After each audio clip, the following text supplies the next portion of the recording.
창세기 말씀, 창세기 말씀. 신자의 아벨 미스라임은 무엇인가? 신자의 아벨 미스라임은 무엇인가라는 제목을 가지고 하나님 말씀 증거하도록 하겠습니다. 지난 시간에 우리는 자식들에게 남은 이제 자식들에게 유언을 남기는 야곱의 마지막을 살펴보았죠. 원래 이제 야곱에게 먼저 유언을 남기고 이후에 남은 자식들을 불러서 그들을 축복하고 이제 마지막 자신의 그 유언을 그 나머지 요셉을 포함한 12아들에게 전하는 그런 내용을 살펴보았는데요. 앞서 47장에서 이미 요셉에게 당부하였던 바로 그것과 동일한 내용. 하나님 언약의 땅, 선조가 묻힌 가나안에 자신을 장사 지내라는 것이 야곱의 마지막 유언인 것이죠. 야곱은 구체적으로 자신의 자식들에게 자신이 이제 어디에 묻힐지를 이제 지시하거든요. 그것이 어디죠? 창세기 23장에서 과거 아브라함이 해쪽 속의 사람들에게서 구매하였고, 그가 이제 27장에서 묻힌 막벨라 굴인 것이죠. 제가 이제 어린 시절 이야기하면서 막벨라 굴에 대해서 이런저런 얘기를 했었잖아요.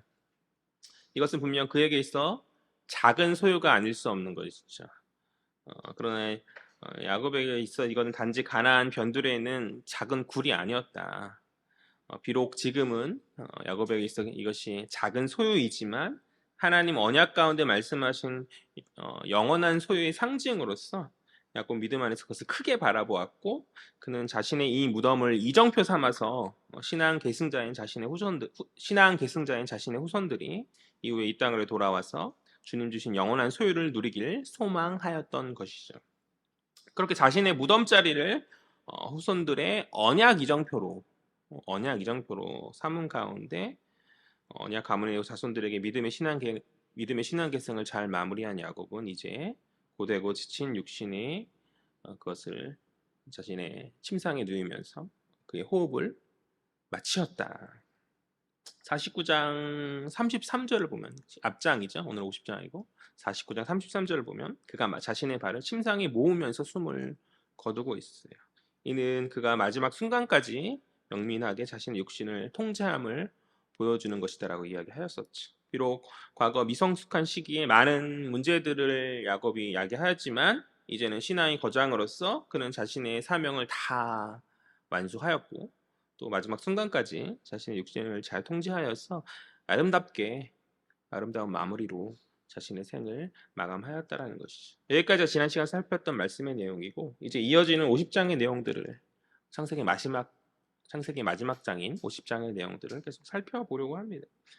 이어지는 50장의 내용은 야곱 죽은 이후에 야곱의 그 장례식에 관한 이야기들을 담고 있거든요. 이례적이게도 앞선 족장들의 죽음과는 다르게 굉장히 많은 분량을 할애해서 야곱의 장래에 관한 내용들을 서술하고 있어요. 이렇게까지 많은 분량을 서술하진 않았었던 것 같은데, 아브라함 때 정도 이삭과 이스마엘의 어떤 화해에 대한 그런 맥락 안에서 어느 정도 이야기하는 것 같긴 하지만 굉장히 많은 분량과 그리고 구체적으로 야곱의 장래가 어떻게 이루어지는지에서 서술을 하고 있는 건 굉장히 독특한 것이죠. 그러니까 아마도 창세기 저자가 야곱의 이 장래를 통하여서 말하고픈 메시지가 분명 있었을 거예요. 우리가 오늘 본문을 통해 살피겠지만 야곱이 고향 땅에 묻힐 때 그 모든 절차와 과정들이 애굽 왕이나 죽었을 때 할 법한 그러한 엄청난 규모와 장엄한 스케일을 그렇게 보여주거든요. 이는 애굽 땅을 구원한 요셉에 대한 존경의 마음을 담은 바로의 배려가 분명할 것이에요. 동시에 이것은 이후 출애굽 역사 가운데 승리자로서 가나안을 밟을 이스라엘의 그 돌아옴을 예고하는 어떠한 상징이 아니겠는가. 영원한 소유를 바라보면서 자신의 무덤을 이정표 삼은 야곱의 소망대로 후에 그들의 후손들이 그 땅에 돌아올 것이고 승리자로서 그곳에 입성하게 되어질 것이죠. 이것이 바로 창세기 저자가 이야기하고픈 메시지가 아니겠는가. 우리가 잘 알다시피 창세기 저자가 누구죠? 창출 내민 신, 이렇게 5개의 모세 오경이라고 해서 저자는 이제 모세가 되는 것이죠. 그는 출애굽 이후 약속의 땅인 가나안을 향해 가는 여정 가운데 이 창세기를 기록했어요. 왜냐하면 모세는 가나안 땅에 들어가지 못하지 않습니까? 그렇기 때문에 애굽에서 가나안 땅으로 향하는 그 여정 가운데 이 창세기와 나머지 모세오경을 그렇게 기록한 것이죠. 그러니까 광야 여정 가운데 이 창세기를 기록하면서 지금 자신을 따르고 있는 백성들에게 모세는 무엇을 말하고 싶었겠냐는 것이죠. 과거 너희의, 그러니까 우리의 믿음의 조상 야곱이 그러했듯이 우리들 역시 영광 가운데 약속의 땅으로 승리의 입성을 이룰 것이라는 것이죠. 그러기에 오늘 야곱의 이 가나안 땅으로의 돌아옴은 모세에게 있어 짧게 다룰 내용이 아닌 중요한 의미가 있었고, 그래서 이제 많은 분량을 또 구체적으로 그렇게 이야기하고 있는 것, 서술하고 있는 것이 아니겠는가. 또한 시대를 초월하여서 오늘날 신자인 우리들에게는 이것이 우리가 영원히 거할 천국의 영광의 그 순간, 영광의 입성을 예고하는 것이기 때문에 우리에게도 역시 의미가 있다라는 것이죠. 뭐 서론적인 내용들은 살펴보았고 이제 본문의 내용을 살펴보죠. 사실 이 서론적인 내용이 설계 전부라고 할 수 있을 것 같아요. 뭐 특별한 내용이 아니라 정말 그대로 말 그대로 야곱의 장례식을 이야기하고 있는 것이기 때문에, 그러나 이제 하나하나 또 살펴봄으로 이제 우리가 한번 이것을, 이 내용들을, 또 이런 메시지들을 마음에 새기는 시간을 갖자는 것이죠. 우리 1절부터 3절까지 다 같이 합독합니다. 시작.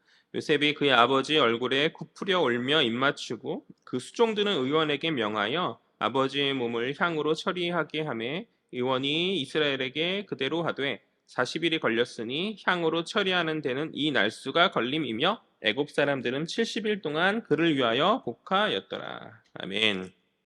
아버지 이제 야곱이 숨을 거두자 요셉은 그의 아버지 얼굴에 엎드렸다. 엎드려서 이제 입을 맞추고 아버지의 죽음을 슬퍼하는 것이죠. 과거 야곱이 요셉이 죽었다는 소식을 들었을 때 많이 울었잖아요. 그가 그렇게 울었듯이, 실제는 죽지 않았지만 형제들의 어떠한 그런 속임이었지만 어쨌든 많이 울었듯이 이번에는 요셉이 그의 아버지 야곱을 위해서 우는 것이죠. 그러나 전자의 슬픔은 무언가 억울하고 안타까움이죠. 뭔가 젊은 나이에 어떤 사고로 누군가 죽었을 때 그것이 얼마나 안타깝고 얼마나 억울해요. 남은 생애가 너무 아깝고 그렇잖아요. 그러나 후자의 슬픔은 그것과는 다르죠. 야곱이 147세로 굉장히 오랜 시간 천수를 누렸고, 앞서 살펴보았듯이 그의 마지막을 아름답게 잘 정리하고 마무리하였기 때문에 그의 죽음을 가족들이 받아들이는 것에는 큰 어려움이 없었으리라. 슬프고 힘들지만 그의 죽음을 가족들이 잘 받아들이고 이렇게 넘겼으리라 잘 생각합니다. 이제 이어지는 2절부터 요셉은 슬픔의 마음을 잘 추스리고 아버지 장례식의 절차를 한 단계 한 단계 치르고 있거든요. 애굽의 방식대로, 본문을 보니까 2절을 보니까 애굽의 방식대로 야곱의 몸에 향을 발라서 처리하는 것을 우리는 살필 수 있어요. 왜 애굽의 방식을 따르고 있는가? 원래 이제 이스라엘은 이러한 방식을, 향을 바르는 이런 방식을 하지 않거든요. 장례를 치르지 않는데, 그러나 요셉이 야곱의 몸에 향을 바르고 그것을 처리하면은 가나안 땅에 묻으라는 아버지 유언을 그가 지키기 위하여서로 이렇게 보여져요. 일종의 그러니까 방부 처리를 하는 것이죠. 만약 몸에 향을 발라서 방부 처리를 하지 않으면 시신을 옮기는 과정에서, 애굽에서 가나안까지 그렇게 옮기는 과정에서 부패가 심할 것이기 때문에 미라를 만드는 것이죠. 애굽의 방식대로, 이집트의 방식대로. 요셉은 그러한 준비를 하고 있다. 또 이어진 3절을 보면 그러한 시신을 처리하는데 40일이나 걸렸음을, 아무래도 이제 그렇겠죠. 오랜 기간 동안 그렇게 이제 바꾸는 그 미라로 이렇게 만드는 그런 과정 가운데서 굉장히 40일이 걸렸음을 이야기해주고 있고, 그리고 야곱의 죽음에 대한 곡을 애굽인들이 70인가 하였다라고 이야기하고 있어요. 그 40일 더하기 70일 합해서 110일은 아닐 거예요. 분명 이제 40일 동안 야곱의 시체를 이제 처리하는 사람들이, 성경에 의원이라고 표현하고 있는데 의원들이, 한글 성경에는 의원들이 처리하고 있을 때 그 처리하는 과정을 포함한 일자일 거고, 총 70일간 굉장히 오랜 기간 동안 애굽의 백성들이 그 과정 가운데서 함께 슬픔에 동참하였었다. 이 70일이라는 기간은 왕이 죽었을 때나 행하는 그런 슬픔의 기간인 것이거든요. 그만큼 요셉이 바로의 인정과 총애를 받았고 또 애굽 사람들로부터 많은 존중받는 그런 인물이었음을 우리는 다시 한번 살필 수 있는 대목이 아닐 수 없는 것이죠. 제가 전에 이야기했던 것처럼 우리가 세상 가운데 있을 때 하나님과 사람들로부터, 하나님에게뿐만이 아니라 사람들로부터 인정과 사랑을 받는 사람들로 세워졌으면 좋겠다는 생각이 들어요. 요셉처럼 날마다의 신실함 가운데 사람들로부터 인정받을 수 있는 그런 복의 통로로서의 역할을 감당할 수 있는 저와 여러분 되었으면 좋겠어요. 우리 4절과 5절 말씀 살펴보죠. 4절과 5절 다 같이 읽겠습니다. 시작. 곡하는 기간이 지남에 요셉이 바로의 궁에 말하여 이르되 내가 너희에게 은혜를 입었으면 원하건대 바로의 귀에 아뢰기를 우리 아버지가 나로 맹세하게 하여 이르되 내가 죽거든 가나안 땅에 내가 파놓은 묘실에 나를 장사하라 하였나니 나로 올라가서 아버지를 장사하게 하소서 내가 다시 오리이다 하라 하였더니. 아멘. 애도의 기간 70일이 지났고 이제 요셉은 바로에게 사람을 보내어서 아버지는 이제 가나안 땅에 묻을 것을 가나안 땅에 이장할 것을 그렇게 이장이 옮기는 거죠. 이장이 아니구나. 가나안 땅에 묻을 것을 그렇게 이야기하는 것이죠. 제안하는 것이죠. 요셉은 애굽의 2인자잖아요. 그래서 평소에 바로를 만나는 것에 큰 무리가 없는 사람이죠. 당연히 큰 무리가 없는 사람이지만 4절을 보니까 그가 사람을 보내고 있잖아요. 왜 사람을 보내었을까요? 아무래도 이제 당대의 문화적 맥락이 있을 것이라 예상되어지는데요. 시체를 만짐으로 말미암아서 생기는 어떤 부정함 때문에 몸을 삼가고 사람을 보낸 것이 아니었겠는가. 이어진 5절을 살펴보면 요셉이 굉장히 신중하게 말을 골라서 자신의 의사를 바로에게 전달하고 있거든요. 왜냐하면 이는 자칫 그 아버지 야곱이 애굽에 묻히기를 거부함이 오해를 불러서 애굽을 뭔가 무시하고 애굽의 호의를 거부한 것처럼 비춰지지 않도록 하기 위함인 거겠죠. 또 아버지 무덤을 핑계로 이제 요셉이 애굽을 떠나서 돌아오지 않을 가능성을 이제 바로가 의심하고 바로가 안 된다. 여기만 묻어라라고 말할 수도 있기 때문에 그러한 상황을 고려해서 요셉이 신중하게 바로에게 전할 말을 골라서 하고 있다. 인터넷에 재미난 글을 보았었거든요. 세종대왕에 관한 어떠한 이야기인데 세종대왕의 어느 신하 중 한 사람이 외척이었던 것 같아요. 외척 중 한 사람이 부정부패를 저질러 가지고 이제 많은 것들을 재물을 쌓은 것이죠. 왕을 몰래. 그런 것이 보통 발각되면 이제 파직을 당하고 굉장히 뭐 심하면 사형을 간다든지 아니면 유배를 귀양을 간다든지 뭐 이렇게 되어지는 것이죠. 그러니까 신하들이 이제 그런 어떠한 부패가 발각됐을 때 그 부패 그 외척을 이제 뭐라 그래 파직하라 벌을 내려라 막 이렇게 통촉하여 주옵소서 막 이렇게 했는데 세종대왕이 좀 계속 봐줬다 그러고 그래 그렇게 하지 말자 이렇게 그냥 꼭 너무 죽이는 건 너무 심하지 않냐 뭐 귀양 굳이 보내야 되냐 막 이런 식으로 계속 시간을 끌면서 봐줬었다라고 그러대 세종대왕 우리가 생각하는 이미지의 세종대왕답지 않게 그랬었다라는 이야기를 하더라고요. 그런데 이제 후에 그 신하죠. 그 외척인 신하를 세종대왕이 죽을 때까지 부려먹었다. 그래서 그 신하가 끊임없이 이제는 제발 은퇴하고 싶다라고 은퇴하고 싶다 계속 상소를 올렸음에도 불구하고 이제 은혜를 입었는데 어찌 네가 그럴 수 있냐라는 어떤 그런 가운데서 계속 알차게 부려먹어서 세종대왕이 죽은 이후에나 나중에 이제 자기의 이제 그 일을 내려놓고 은퇴할 수 있었다라는 그런 내용을 보았는데요. 무슨 이야기를 하고 싶은 거냐면 그만큼 이제 인재라는 것이 굉장히 중요한 거죠. 오늘날 시대는 사실 누구나 다 학교를 가잖아요. 뭐 집이 부자든 가난하든 그러니까 빈부의 차이에 따라서 영어 실력의 차이가 있고 대학의 뭐 차이가 있고 세상 사람이 아무리 떠들어도 그런 어쨌든 간에 예전 과거의 고대 사회에 비해서 어, 좋아진 것은 사실이죠. 그래서 어, 사람들의 교육 수준이 높고 그래서 인재를 찾는 것에 뭐 물론 그렇게 그럼에도 어려울 수 있지만 큰 무리가 아니잖아요. 대부분 글을 다 읽고 다 할 수 있는 것들이 있으니까. 그렇지만 이제 고대 사회는 다 다른 문제죠. 요셉처럼 이렇게 훌륭한 인재를 더군다나 충성스럽고 신실한 신하잖아요. 신실한 신하를 찾는 것은 굉장히 어려운 일이 아닐 수 없거든요. 또 왕의 이인자로 믿을 만한 사람이어야지. 왜냐하면 자칫 왕의 자리를 위협할 수도 있기 때문에.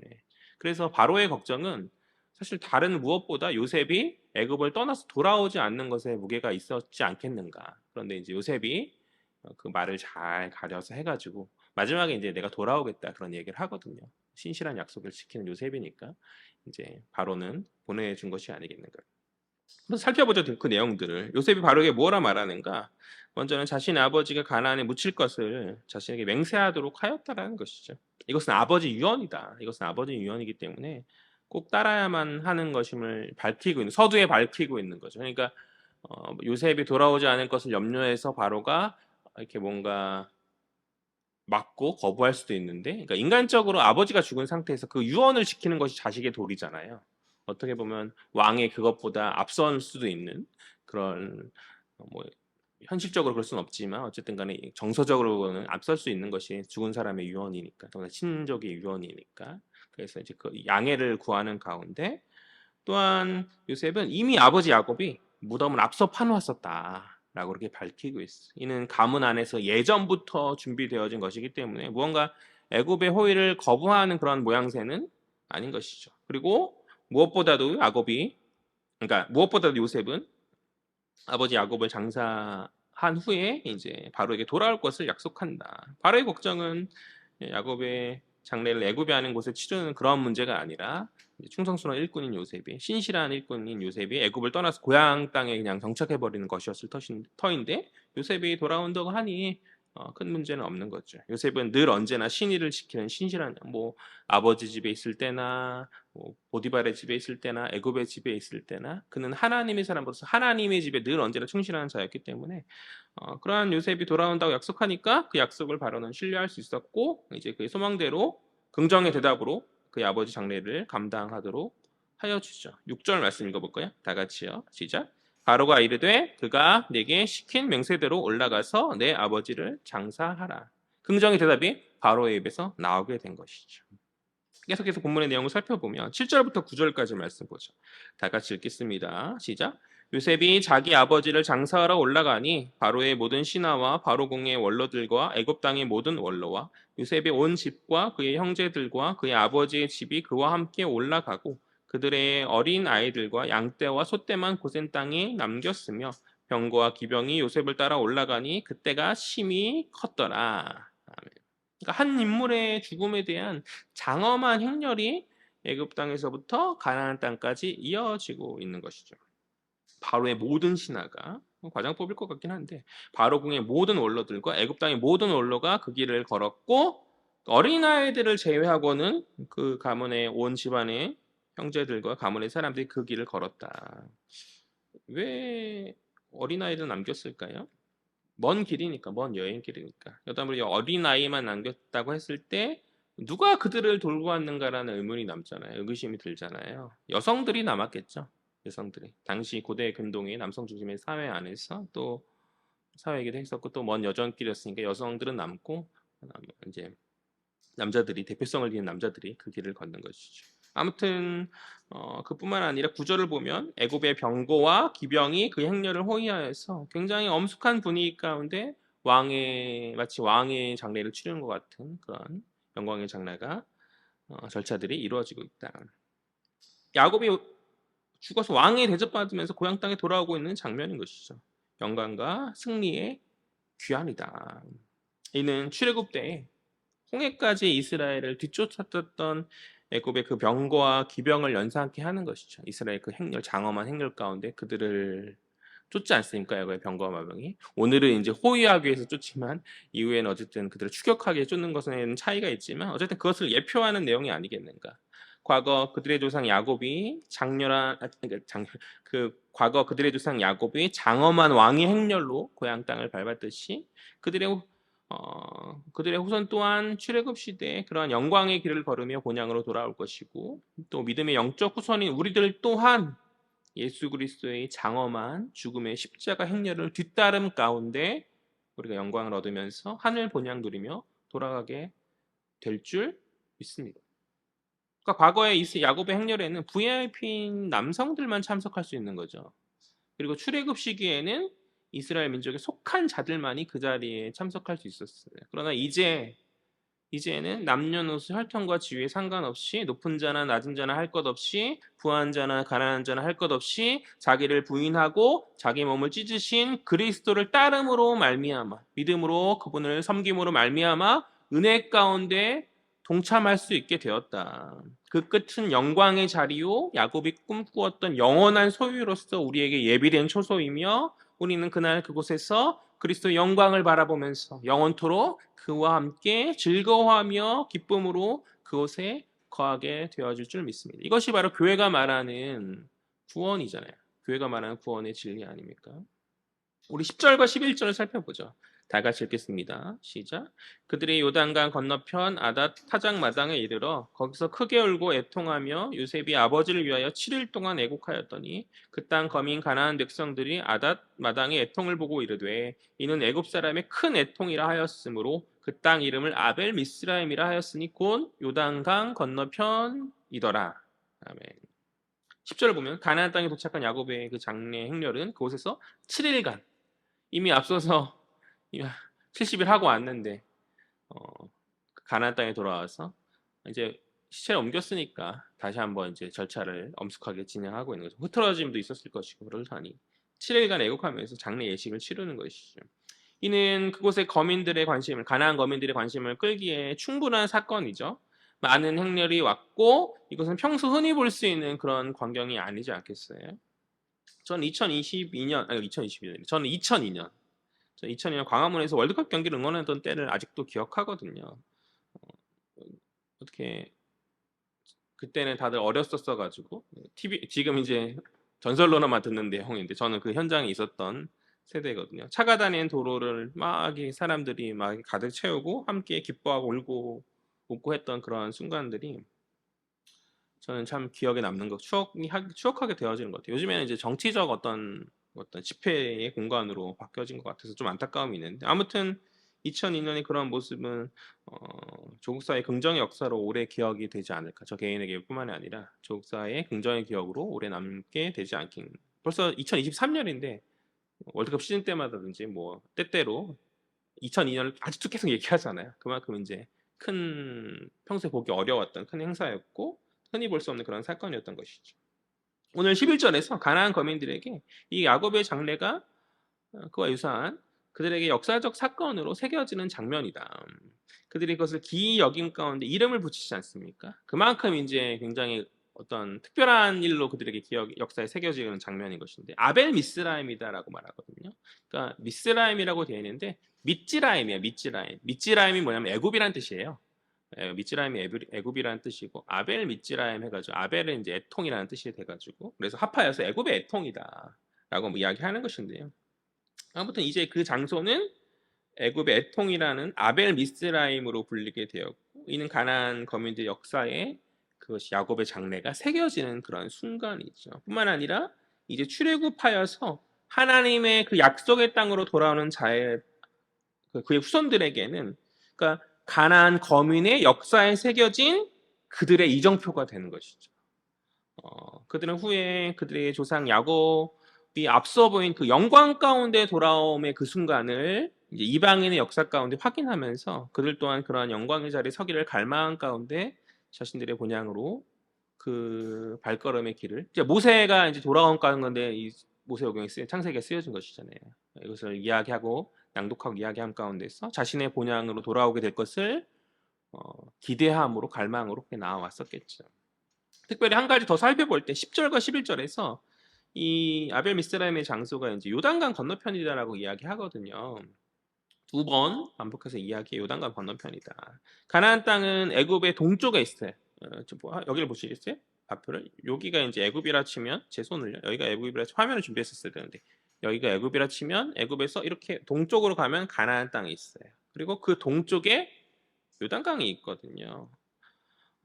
그렇기 때문에 애굽 땅에서 가나안으로 가는 그 여정 가운데에서 직선거리거든요. 직선거리이기 때문에 요단강을 건너갈 이유가 전혀 없어요. 그럼에도 출애굽 시대 이스라엘 백성들이 애굽을 떠나서 요단강을 건너 가나안 땅에 입성하지 않습니까? 여호수아 시대 때에 모세가 홍해를 가르며 건넜듯이 요단강을 가르고 이스라엘 백성이 그것을 건넜잖아요. 왜 직선거리로 오지 않고 왜 요단강을 건너게 되었는가? 당시에 이제 애굽과 가나안 사이의 그 직선거리에는 강성한 블레셋인들이 막았었기 때문에 죽음의 바다라 불리는 사해 남쪽으로 이렇게 이스라엘 백성이 우에서 동에서 서로 원래는 이제 서에서 동으로 이렇게 가야 되는데 쭉 돌아가지고 동에서 서로 옵는 과정 가운데서 요단강을 이제 건너서 가나안 땅에 들어간 것이죠. 그런데 오늘 이 야곱의 장례 행렬의 무리가 요단강을 건널 특별한 이유는 없는 것이죠.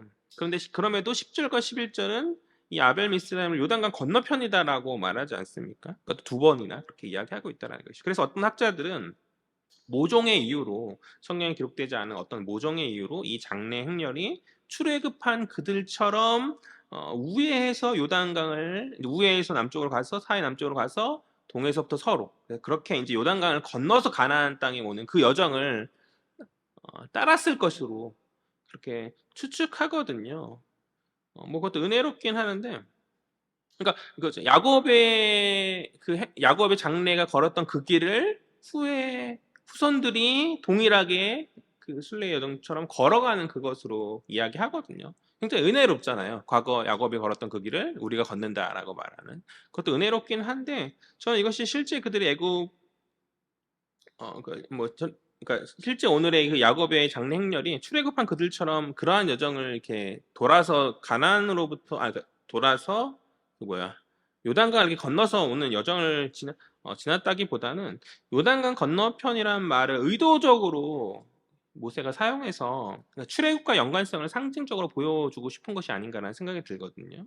그리고 모세의 관점에서 볼 때 출애굽의 여정 가운데 광야에서 가나안 땅으로 들어간 여정 가운데 이거를 쓴 것인데, 그 모세의 관점은 결국에는 요단강을 건너서 들어갈 것이기 때문에 요단강 건너편에 있는 그 땅이라고 언급을 한다고 해서도 특별한 무리는 없다라고 그렇게 생각이 돼요. 어쨌든 결론적으로 뭐 사족이 길었는데 어쨌든 결론적으로 가나안인들의 역사에 야곱의 그 승리의 입성이 새겨졌고, 이는 후에 출애굽의 후손들의 역사에 새겨짐의 예고, 그러니까 출애굽 후손들의 돌아옴의 예고이다. 또한 신자에게 영광으로 본향 가운데 영광으로 돌아오는 예고를 이야기하는 것이죠. 야곱이 요단강 건너편 아벨 미스라임에 이렇게 도착하였듯이 이제 그의 후손들 역시 요단강 건너편 뭐 여리고를 지나서 아이를 지나서 하손과 여러 가나안 지방을 두루 정복하면서 그 땅을 소유하게 되는 것이죠. 그리고 영적 후손인 우리가 노래하잖아요. 며칠 후 요단강 건너서 요단강 건너서 주님을 만나는 것이죠. 주님을 만나게 되어질 줄 믿습니다. 우리 12절과 13절 해석 이어서 살펴보죠. 12절과 13절 다 같이 읽겠습니다. 시작. 야곱의 아들들이 아버지가 그들에게 명령한 대로 그를 위해 따라 행하여 그를 가나안 땅으로 메어다가 마므레 앞 막벨라 밭굴에 장사하였으니 이는 아브라함이 헷 족속 에브론에게 밭과 함께 사서 매장지를 삼은 곳이라. 우리 14절 다 같이요. 시작. 요셉이 아버지를 장사한 후에 자기 형제와 호상꾼과 함께 애굽으로 돌아왔더라. 야곱의 분부대로 야곱의 자녀들은 아버지의 그 명령을 잘 수행해서 막벨라 굴에 그를 잘 매장하고, 그리고 이제 바로와의 약속대로 요셉은 애굽으로 돌아오게 되었다. 그리고 그 형제들도 함께 돌아오고 있는 장면을 이야기하고 있는 것이죠. 그러니까 아직은 가나안 거민들의 죄가 차지 않았기 때문에 야곱의 후손들이 고향 땅에 돌아왔음에도 불구하고 그곳에 머물지 않고 다시 애굽으로 돌아오는 그러한 장면이죠. 야곱의 후손들은 이후에 400년의 시간이 지남 가운데에서 하나님의 심판의 도구가 되어서 가나안 거민을 쳐서 그 땅을 소유하게 될 거예요. 그러니까 아직은 그들의 죄가 차지 않았기 때문에 하나님의 심판의 도구로서 이스라엘이 사용되어지지 않고, 후에 가나안 거민들의 죄가 관영해졌을 때 하나님의 심판의 도구로서 이스라엘은 사용되어지고, 또 이스라엘의 입장에서는 하나님의 언약이 이루어진 가운데 그 땅을 소유하게 되는 그러한 결과가 나타나게 되어지는 것이죠. 이렇게 오늘 본문의 내용을 다 살펴보았고요. 말씀을 정리하였으면 좋겠어요. 오늘 본문의 내용은 단순히 야곱의 장례식에 관한 내용이에요. 특별한 내용이라기보다 야곱의 장례식에 관한 내용이다. 그러나 이것이 중요한 의미를 갖는 것은 오늘 그의 영광스러운 고향으로의 돌아옴이 이스라엘의 역사에 있어 승리의 돌아옴을 예고하는 상징이기 때문에 의미가 있고, 또한 오늘날의 신자들에게 있어서 영광 가운데 본향인 천국으로의 돌아옴을 상징하기에 의미가 있는 것이죠. 과거 야곱 시대의 아벨 미스라임, 애굽의 애통이다라고 역사에 새겨진 그것이 출애굽 시대의 후손들의 이정표가 되어서 그들을 애굽에서 가나안 땅으로 옮겨지게 하였어요. 그렇다면 오늘날 신자들에게 새겨진 아벨 미스라임은 무엇인가? 제가 이제 이것을 이야기하고 싶어서 오늘날 신자들에게 새겨진 아벨 미스라임은 무엇인가? 애굽의 애통이 무엇인가? 우리들에게 새겨진 애통이 무엇인가? 장래의 애통이잖아요. 야곱의 그 장래의 애통. 그것은 온 열방의 역사 가운데 새겨진 그리스도의 십자가 순환 아닙니까? 우리는 온 열방 역사 가운데 새겨진 주님의 십자가의 고통, 그 애통의 그것을 바라보며 본향을 향해 나아가는 자들인 것이죠. 그리스도의 죽음에 대해서 모르는 자들은 이제 이 세상에 얼마 없지 않을 것이라 생각하거든요. 누구나 다 알지 않겠는가. 혹자들은 모든 민족들에게 이 세상에 이제 구석구석 모든 민족, 수많은 민족들 가운데서 모든 민족들에게 그리스도의 죽음에 관한 어떠한 복음의 내용이 다 전파되어질 때 주의 나라가 임하게 되어질 것이라고 그렇게 이야기하지만 그 시기와 때가 중요한 것이 아니잖아요. 정말 중요한 것은 뭐냐면 주님의 십자가의 죽으심이 누군가에게는 이정표가 되어지는 데 반해서 또 누군가에게는 그것이 아무런 의미가 없는 무의미한 것이 되어진다는 것이죠. 우리가 어느 자리에 서야 하겠는가. 너무나 당연하게도 주님의 십자가의 그 죽으심을 우리 구원의 이정표로 삼아서 믿음 안에서 우리가 본향을 향해 한 걸음 한 걸음 담대히 나아가야 하지 않겠습니까? 우리가 지금 어느 자리에 서 있는지는 우리의 삶과 행실을 보면 알 수 있어요. 정말 주님을 따라가는 삶을 우리가 살아가고 있는가? 주님이 죽으심을 날마다 묵상하며 주님 기뻐하시는 그 길을 걸어가고 있는가?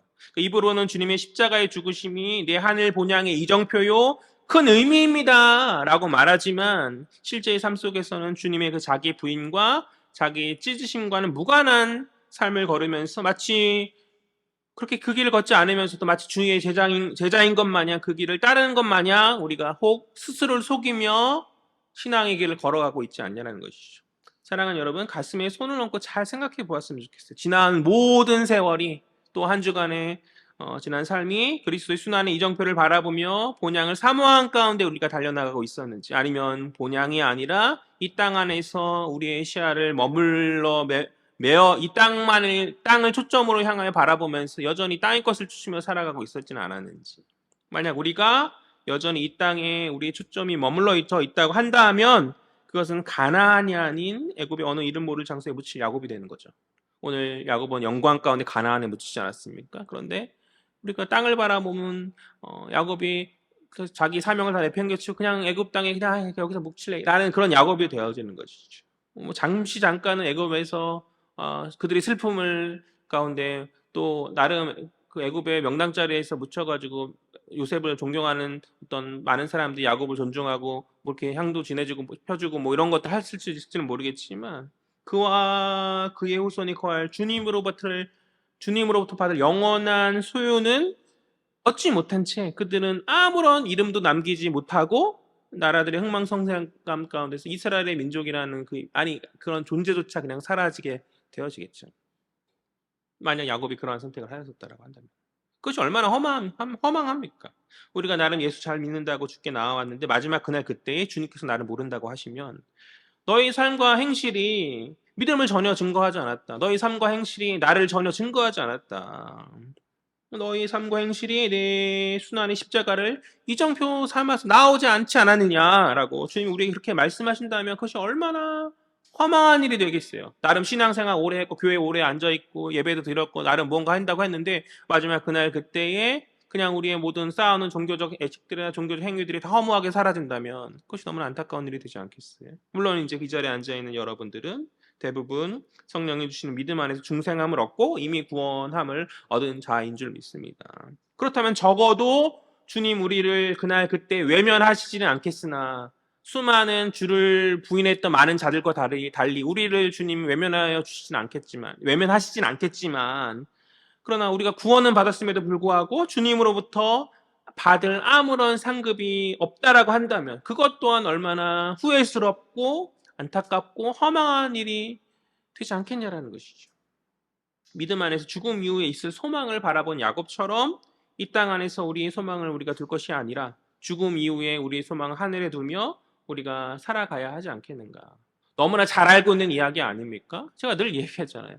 설교 강단에서 이야기되는 선포되는 말씀의 내용들이 너무 뻔해요. 이제는 사실 성도들이 너무 식상하게 듣고 다 알고 있습니다. 그러나 그럼에도 불구하고 한 주간의 삶, 인생들의 삶을 신자들의 삶의 여정 가운데서 여전히 하늘의 소망을 바라보지 못하고 땅의 것에 매여서 나아가지 못하는 것. 아벨 미스라임, 그 그리스도의 십자가의 고통을 바라보지 못하고 여전히 그냥 세상 안에서 자기의 유익과 갖고 싶은 것들과 소망과 미래에 꿈꾸는 어떤 낙관적 그런 것들로만 살아가는 그런 모습. 그런 것들이 다 이 땅 안에 속해지고 결국에는 사그라질 그러한 것들이잖아요. 우리가 정말 초점을 가지고 우리가 방점을 찍고 나아가야 할 것은 주님 계시는 그곳 아니겠어요?